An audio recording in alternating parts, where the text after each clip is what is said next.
जय हिंद जय भारत। तो दोस्तों, 8th पे कमीशन को लेकर यहाँ पर बड़ी बड़ी खबरें निकल कर आ रही है। साथ साथ पेंशन भोगियों के लिए बेहद ही बड़ी राहत वाली खबर निकल कर आ रही है। जी हाँ दोस्तों, आप सभी को बता दें, 40 करोड़ श्रमिकों के वेतन में होगी बढ़ोतरी।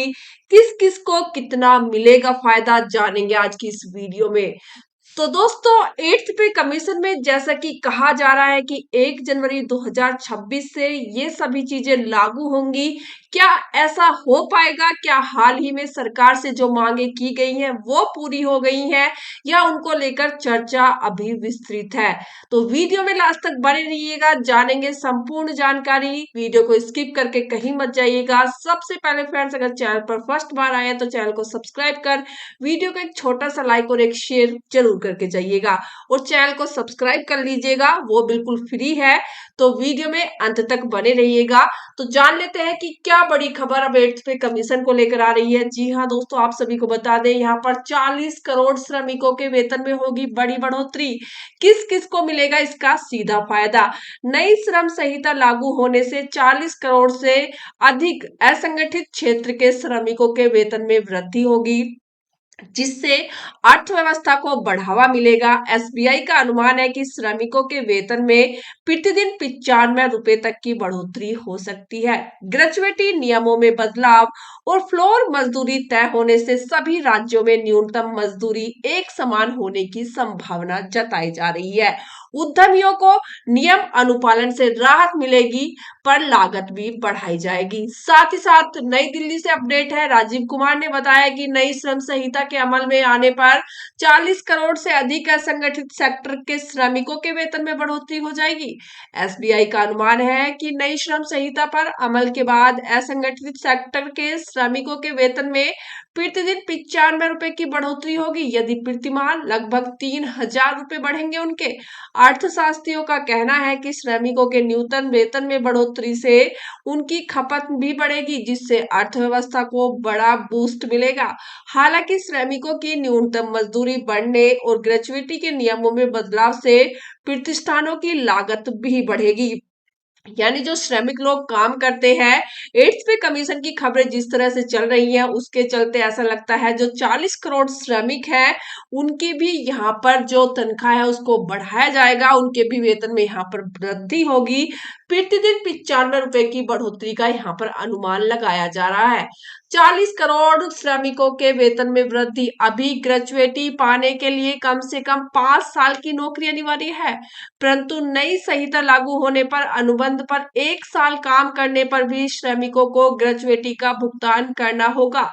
दूसरा, अभी ग्रेजुएटी बेसिक वेतन के आधार पर दी जाती है, जबकि नए नियम लागू होने पर कुल वेतन के आधार पर दी जाएगी। साथ ही स्थायी और गैर स्थायी दोनों प्रकार के कर्मचारी को सामाजिक सुरक्षा का लाभ सुनिश्चित करने से प्रतिष्ठानों को लागत बढ़ेगी। नई श्रम संहिता के तहत केंद्र सरकार देश भर के श्रमिकों के लिए फ्लोर मजदूरी यानी वेतनमान तय करने जा रही है, और कोई भी राज्य उस फ्लोर मजदूरी से कम वेतन अपने श्रमिकों को नहीं दे सकेगा। यानी ये तो साफ हो चुका है, 8th पे कमीशन आने से यहाँ पर जो और भी श्रमिक है उनको भी बेहद ही ज्यादा फायदा मिलने वाला है। फ्लोर मजदूरी का नियम ऑफिस, दुकान या किसी निजी प्रतिष्ठान में काम करने वाले सभी प्रकार के श्रमिकों के लिए लागू होगा। अगले 3 महीने के भीतर फ्लोर मजदूरी तय हो जाएगी। अभी हर राज्य अपने राज्य के लिए अलग अलग न्यूनतम वेतन तय करता है, पर अभी राजस्थान में गैर कुशल श्रमिकों की प्रतिमाह न्यूनतम सैलरी 8,000 रुपए से भी कम यहाँ पर जताई गई है। गैर कुशल श्रमिक है उनकी प्रतिमाह अभी भी न्यूनतम सैलरी 8,000 रुपए से भी कम है। तो आपको पता ही है कि महंगाई के इस दौर में 8,000 रुपए बेहद ही ज्यादा कम है। 8,000 रुपए तो मात्र घर का खर्चा भी नहीं चलाया जा सकता। तो ऐसे में राज्य सरकार द्वारा ये नया फैसला निकल कर आया है। साथ ही साथ नई श्रम संहिता से क्या बदलाव हो सकता है? बिहार, पंजाब, हरियाणा, उत्तर प्रदेश जैसे गैर कुशल श्रमिकों की न्यूनतम मजदूरी प्रतिमाह 11,000 12,000 रुपए के बीच है। वहीं दिल्ली में यह कुशल श्रमिकों की न्यूनतम मजदूरी प्रतिमाह 18,000 रुपए से भी अधिक है। केंद्र की तरफ से फ्लोर मजदूरी तय होने के बाद सभी राज्यों में एक जैसी न्यूनतम मजदूरी हो सकती है। नीति आयोग के सदस्य राजीव गौबा के मुताबिक अब सभी प्रकार के श्रमिकों की नियुक्ति पत्र देना अनिवार्य होगा। श्रमिकों के पास उन्हें नौकरी करने और वेतन पाने का लिखित सबूत भी होगा। अभी सिर्फ अनुसूचित औद्योगिक इकाइयों में ही न्यूनतम वेतन का नियम लागू होता है। अब सभी जगहों पर 29 श्रम संहिता को 4 संहिता से बदलने में निवेश में इजाफा होगा, जिससे नए रोजगार निकलेंगे और उन रोजगारों में यहाँ पर जो श्रमिक है उनको यहाँ पर सीधा सीधा फायदा दिया जाएगा। ग्रेजुएटी बढ़ने से उनकी लागत भी बढ़ेगी। Federation of India micro small and media enterprises के महासचिव अनिल भारद्वाज कहते हैं कि नई संहिता से उद्यमियों को विभिन्न प्रकार के नियम अनुपालन से तो राहत मिलेगी, लेकिन वेतन व ग्रेजुएटी बढ़ने से उनकी लागत भी बढ़ेगी।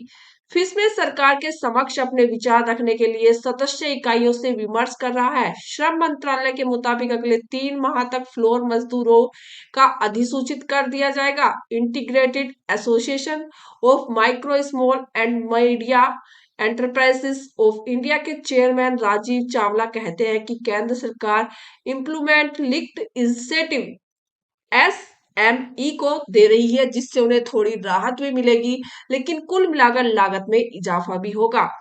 साथ ही साथ आप सभी को बता दें, नई संहिता में उद्यमी 300 से कम कर्मचारी वाली यूनिट को बिना सरकार की अनुमति के कभी भी बंद कर सकते हैं। अभी यह संख्या 100 है। बंद करने के नियम में सख्ती से कई बार उद्यमी ऑर्डर मिलने पर नई यूनिट नहीं लगाते थे। वहीं पर आप सभी को बता दें, 8वें वेतन आयोग निश्चित रूप से सरकारी कर्मचारियों के लिए एक महत्वपूर्ण कदम है, जो कि 1 जनवरी 2026 से लागू होने की संभावना पूरी पूरी है। हालांकि बकाया राशि के भुगतान की अनुमति तिथि 2029 से होने से कर्मचारियों को थोड़ा अधिक धैर्य बनाए रखना होगा। कर्मचारियों को सलाह दी जाती है कि वे अफवाहों पर बिल्कुल भी ध्यान न दें और केवल आधिकारिक घोषणाओं का इंतजार करें। यानी सरकार जो घोषणाएं करेगी उन्हीं का इंतजार करें। किसी भी ये जो सोशल मीडिया पर अफवाहें चल रही है कि उनको पेंशन नहीं दी जाएगी, ऐसा होगा या ऐसा होगा, डीए नहीं बढ़ाया जाएगा, इन बातों पर बिल्कुल भी विश्वास ना किया जाए।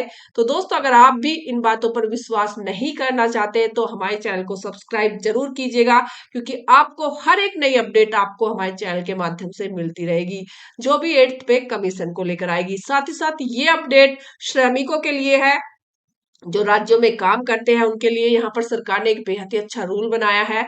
तो आपको ये वीडियो कैसी लगी कमेंट कीजिएगा। जय हिंद, जय भारत।